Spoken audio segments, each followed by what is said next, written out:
Brother Richard, he went from a deceiver to a prince with God. From a liar, a cheater, a thief.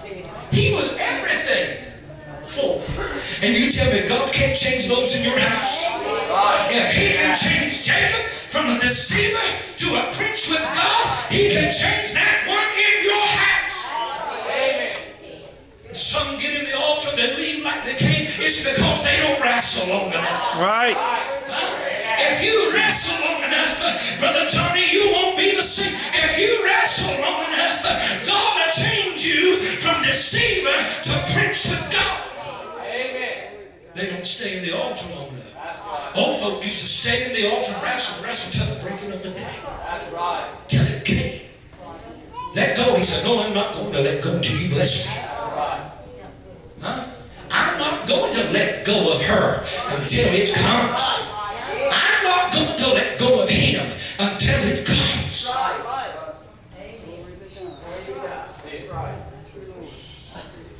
When he saw he couldn't prevail, he blessed him.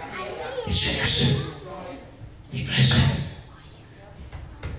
You can't have power with God and not affect those around you. He said, not only are you going to have power with God, you're going to have power with man. They will know that you have the power of God in your life. They'll feel it from you. Charles Finney could walk in factories. And folk would fall on their knees. Sister Sammy, you read that same book. They fall on their knees because the man of God walked in the building. They felt the presence of God. And folk fell on their face and were saved. Because if the power of God is in your life, you're going to affect others. God will give you favor with others. Folk can do things for you, Sister Dana, that they don't even know why they're doing it. Huh? Glory. Huh? If he has to, he'll call the government. Huh? To send you a check. And you don't even know why. Because you're one of his. You're one of his. Smith Wigglesworth said that he was asked to come over to a man who had been paralyzed for 20 years. 20 years he had never stood on his legs. He said he walked in that house and he looked at that man lying on the bed. He said the man was a large man. He said, Lord, if I ask that man to stand on his feet, his legs can't hold his body. God spoke to him. He said, I can do anything, Smith Wigglesworth. He said, I went over to that man and I said, what do you desire more than anything? Most of you, like myself, would have said, for my legs to be healed. He looked at him and he said, I desire the baptism with the Holy Ghost more than anything. Huh?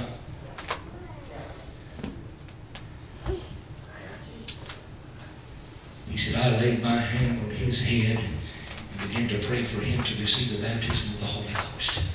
He said, when I did, that big old paralyzed man began to shake. He shook off of that bed in the floor.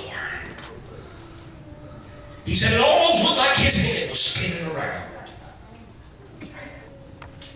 He laid there on the floor, shaking and trembling. In a little while, began to speak in other tongues. The Spirit of God spoke to Wigglesworth and said, now tell him to get up and walk. He said, I disobeyed God. I asked the men in that building or in that house, I said, help me get him on his feet. He said, we couldn't budge him. He said, it was almost like he weighed a ton. We couldn't touch him. Right then I said, Lord, I disobeyed you. He said, I asked God to forgive me right then. God spoke to him a second time. He said, I said, tell him to get up on his feet and walk. This morning I'm preaching about power with God. He said, I looked at that old big man with those limp, paralyzed legs. I said, rise up and walk. He said, the moment I said rise up and walk, as soon as it fell off my tongue, he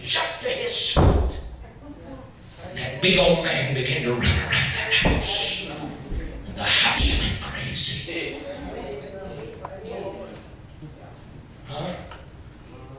Somebody wrestled and wrestled